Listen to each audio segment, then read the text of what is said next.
Avropanın qəlbində yerləşən Ukrayna qədim mədəniyyəti, zəngin torpaqları və azadlıq ruhu ilə tanınır.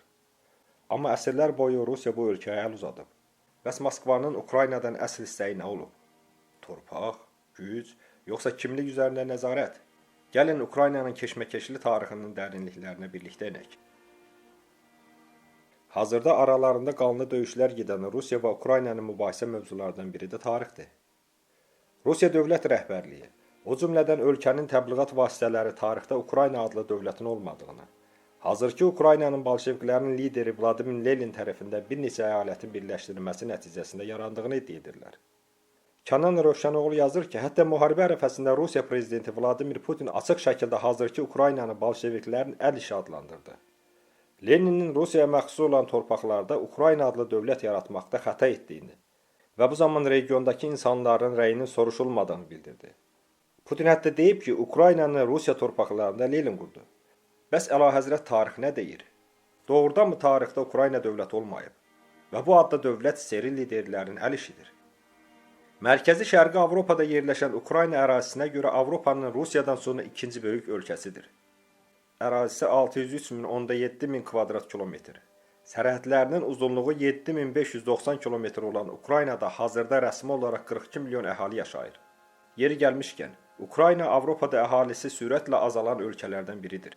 1991-ci ildə Ukrayna müstəqil olarkən əhalisinin sayı 50 milyon olsa da, sonraki illərdə təbii artımın yavaş olması və miqrasiya səbəbindən əhalinin sayı azalıb.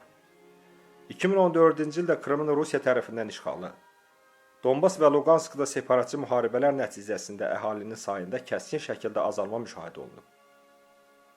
Qədim Slavyan dilində sərhəd ölkəsinin mənasını verən Ukrayna, sözün həqiqi mənasında mədəniyyətlərin qovşağı, şərqdən qərbə yürüşlərin keçid nöqtəsi olub.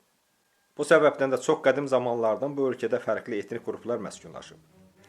Qaradəniz, Dnepr, Dnestr kimi iri çaylar və mülayim iqlim qədim dövrdən Ukrayna ərazisini yaşayış üçün cəlbedici edib. Buna görə də eramızdan əvvəl Qara və Azov dənizi sahillərində Yunan koloniyaları, düzənlik ərazilərdə isə köçəri tayfaların məskunlaşması qeydə alınıb. Kimmerlər, İskitlər, Sarmatiyalılar, sonraki dövrdə Avarlar, Bolqarlar və 7-9-cu əsrlərdə Xəzər xaqanlığı ərazisinə daxil olduğu üçün türk tayfaları Ukraynada yayılıb. Sonraki əsrlərdə Cənubi Ukraynada Kumanlar, Peçeniklər geniş yayılıb. Eramızın 5-ci və 6-cı əsrlərində Rus tayfalarının cənuba doğru yayılması baş verdi. Və bu zaman Cənub Slavyanları adlanacaq qrup Balkan yarımadasına, Şərq Slavyanları isə indiki Ukraynanın qərbi, mərkəzi və şimal ərazilərində, həmçinin Belarusun cənubunda meşəlik ərazilərdə məskunlaşmağa başladı. Dnepr çayının qərb sahilində inşa olunan Kiyev şəhəri isə eyni adlı dövlətin mərkəzi oldu.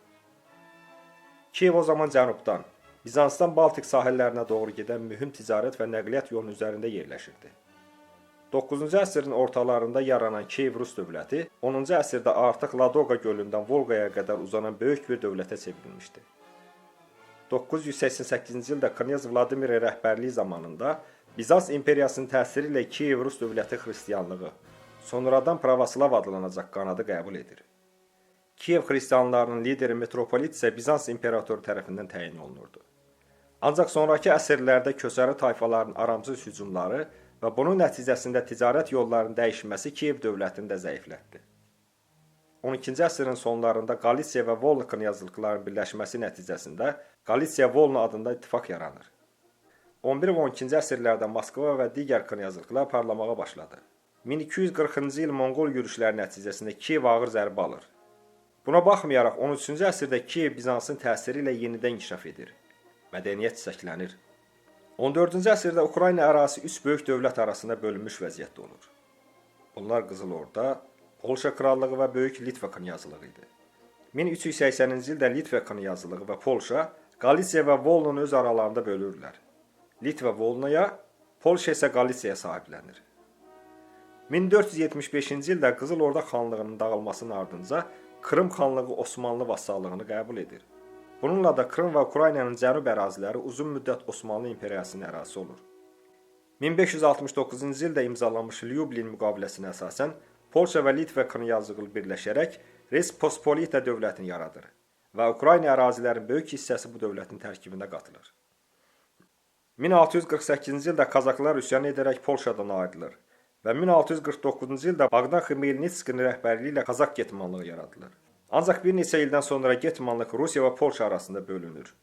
1654-cü ildə Pereyaslav müqaviləsinə əsasən Ukrayna Kazak getmanlığı Rus çarlığının tabeliyinə keçir. 1667-ci ildə imzalanmış Andrusova müqaviləsinə əsasən Dnepr çayının sağ sahili Kiyev şəhəri istisna olmaqla Polşaya, sol sahil isə Kiyev ilə birlikdə Rusiyanın tərkibinə daxil edilir. Ancaq bu zaman vəziyyətlə barışmayan Ukraynalılar üsyan edərək Petro Doroshenkonun rəhbərliyi altında müharibə edirlər. Ukraynanın bölünməsindən narazı qalan Osmanlı dövlətində yardımı ilə müharibə uğurla nəticələnir və 1672-ci ildə ölkəni 25 ilə yaxın bir zaman ərzində vahid dövlətdə birləşdirir. Yer gəlmişkən, ilk dəfə Ukrayna sözü də qədim Slavyan dilində sərhəd ölkəsi mənasında məhz 1672-ci il sazişində istifadə olunur. Ancaq Doroshenkonun qələbəsi uzun sürmür. Sağ sahildə baş verən dağıntılar və aclıq əhalinin torpaqları tərk etməsi ilə nəticələnir. 1681-ci il yanvarın 3-də Osmanlı ilə Rusiya arasında imzalanmış Bağçasaray müqaviləsinə əsasən Dnepr və Dnestr çayları arasındakı ərazi Osmanlı hakimiyyətində qalır. Rusiya isə Kiyev ilə birlikdə şərq sahili ələ keçirir. Osmanlı hakimiyyətinin Avropada zəifləməsindən sonra 1699-cu ildə Polşa yenidən Podolya ərazisini ələ keçirdi. Şərq sahili isə Getman Mazepanın dövründə xeyli güclənsə də, 1-ci Pyotra qarşı müharibədə İsveç kralı ilə ittifaq quran Mazepa məğlub olur və Moldovaya qaçır. 1764-cü ildə isə 2-ci Yekaterina Getmanlığı ləğv edərək Ukrayna ərazisini tamamilə Rusiya imperiyasına birləşdirir. 1775-ci ildə isə Kazakların Zaporojye sesi Rusiya ordusu tərəfindən dağıdılır. Eyni zamanda 1786-cı ildə Ukrayna Milli Kilsəsi ləğv olunaraq Moskvaya tabe etdirilir. Polşa hakimiyyəti dövründə Dneprdən qərbdəki Ukrayna torpaqlarında inkişaf zəifləyir. Eyni zamanda Polşanın təsiri ilə katoliklik daha da inkişaf edir. 19-cu əsrdə isə Qərbi Ukrayna Avstriya-Macaristan imperiyasının tərkibinə daxil edilir. Krım xanlığına isə 1783-cü ildə Rusiya imperiyası tərəfindən son qoyulur. Birinci Dünya müharibəsi zamanı Ukrayna, Rusiya və Avstriya-Macaristan imperiyası arasında əsas müharibə meydanına çevrilir. 1917-ci ildə Çar Rusiyasında baş verən inqilabdan dərhal sonra Kiyevdə Ukrayna Mərkəzi Radası və daha sonra Ukrayna Xalq Respublikası yaradılır. Ancaq ilk dövrdə Rusiya tərkibində muxtariyyət tələb edən Ukrayna siyasətçiləri 1918-ci il yanvarın 22-sində Ukraynanın müstəqilliyini elan edirlər. Lakin bolşevik qüvvələri bu dövrdə Kiyevi işğal etsələr də, Brest-Litovsk sülhündən sonra apreldə Kiyevi tərk etməyə məcbur olur. Aprelin 22-sində isə Almaniyanın dəstəklədiyi qüvvələr çevriliş edərək Rada hakimiyyətini ləğv edir. Ancaq Pavlos Koropatskinin hakimiyyəti uzun davam etmir. Almaniyanın müharibədən məğlubiyyətindən sonra Ukrayna Milli İttifaqı yenidən hakimiyyətə gəlir. 1919-cu il yanvarın 22-sində Qərbi və Şərqi Ukraynanın birləşməsi barədə qərar qəbul olunsa da, bu proses faktiki olaraq reallaşmır. Qərbi Ukraynanın bir hissəsi Polşa, Rumıniya və Çexoslovakiyanın tərkibinə daxil edilir. Bolşeviklər isə Şərqi Ukraynanı ələ keçirib Sovet hakimiyyəti qurur. 1921-ci ildə imzalanmış Riga müqaviləsinə əsasən Şərqi Ukraynada Sovet hakimiyyəti qurulur. 1939-cu ildə Almaniyanın Polşanı işğal etməsindən sonra SSR qüvvələri Qalisiya və Qərbi Volniya ordu yer edərək buranı SSR-yə qatır. 1941-ci ildə Almaniya Ukraynanı işğal etsə də 1943-cü il Stalingrad müharibəsindən sonra Ukrayna azad edilir və tədricən irəliləyən Sovet ordusu digər əraziləri işğaldan qurtarır. 1944-cü ildə Ukrayna tamamilə işğaldan azad edilir. Ancaq müharibə zamanı 5 milyon Ukraynalı ölür. 700 şəhər və 28 min kənd xaraba qalır. 1945-ci ildə Qalisiya və Qərbi Volno, Şimali Bukovina, daha sonra Çexiyadan alınan Zakarpatiya Ukraynaya birləşdirildi və Ukrayna Birləşmiş Millətlər Təşkilatının üzvü seçildi. 1954-cü ildə isə Ukraynanın Rusiya birləşdirilməsinin 300 illiyi münasibətilə Krım Ukraynaya birləşdirildi. 1990-cı il iyulun 16-sında Ukrayna suverenliyini, 1991-ci ilin avqustun 24-də isə müstəqilliyini elan edir. 1991-ci ildə dekabrın 1-də keçirilən referendumda Ukrayna əhalisinin böyük əksəriyyəti 90% seçici müstəqilliyə səs verir. Referendumla üstə düşən seçkidə ölkənin ilk prezidenti Kvarçuk seçildi. 1992-ci ilin mayında Ukrayna strateji silahlarının azaldılması müqaviləsini, Lissabon protokolunu imzaladı. 1994-cü ilin yanvarında isə Amerika Birləşmiş Ştatları, Rusiya və Ukrayna üçtərəfli nüvə silahının ləğvi müqaviləsini imzalayır. Bu müqaviləyə əsasən Ukrayna ərazi bütövlüyü və təhlükəsizliyinə zəmanət qarşılığında nüvə başlıqlarını ləğv etmək öhdəsinə götürdü. Bununla da Ukrayna təhlükəsizlik üçün əsas təminatdan imtina etmiş oldu. Ukrayna əhalisinin 67% pravoslav xristian, 11% heç birinə mənsub olmayanlar, 9% katolik, 7% xristian, 1% protestant, 1% müsəlman, 1% yəhudi və yerdə qalan digər dinlərin təmsilçiləridir. Ölkədə ən qatı dindarlıq 76% ilə mərkəzdə, 71% cənub, 63% şərq regionlarındadır. Ən aşağı dindarlıq isə 57% ilə qərb regionundadır. Ən güclü dini mərkəz əhalinin 14,9%-nin bağlı olduğu Ukrayna Pravoslav kilsəsidir. İkinci yerdə isə 10,9% ilə Moskva patriarxlığıdır.